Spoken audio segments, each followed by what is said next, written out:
जलीलुल्लाह जहादा बहरहाल तू ही मेरा निगाहदार। মক্কায় শান্তি নাই, মদিনায় শান্তি নাই, মানুষ মানুষের মারে, উলঙ্গ হয় নারী পুরুষ বাইতুল্লাহ তাওয়াফ করে। শান্তির দূত রহমতের নবী যখন আগমন করেছে, মক্কা মদিনা বেহেশতের বাগান হয়ে গেছে। এখন আর কোন দ্বন্দ্ব নাই, রক্তপাত নাই, কন্যাদের উপরে জুলুম নাই, নারীদের উপরে কোনো অত্যাচার নাই। মানুষ যার যার অধিকার নিয়ে বাঁচতেছে। রাতের বেলা হেঁটে যায় নারী, একটা কারো চোখ সেদিকে যায় না। ওমরে ফারুক খেলাফতের মধ্যে আছে, রাষ্ট্র চালাচ্ছেন হযরত ওমর।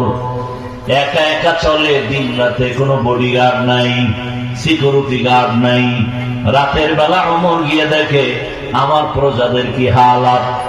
জঙ্গলের পাশে একটা ঝুপড়ি, ছোট ঘর।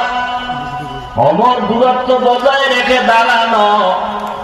হঠাৎ করে শুনে মহিলাদের আওয়াজ, কানটা লাগা দূরত্ব বজায় রেখে গোপন ভাবে হযরত ওমরে ফারুক রাদিয়াল্লাহু আনহু শুনতেছেন। মেয়েকে মা বলে দুধের মধ্যে পানি বেশি দিয়া বাজারে বিক্রি করতে নেই।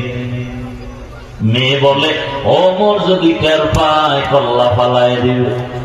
মা বলে ওমর তো দেখবে না। মেয়ে ডাক দিয়ে কয় মা, ওমর যদিও দেখবে না, তবে ওমরের যিনি আল্লাহ তিনি তো দেখবেন।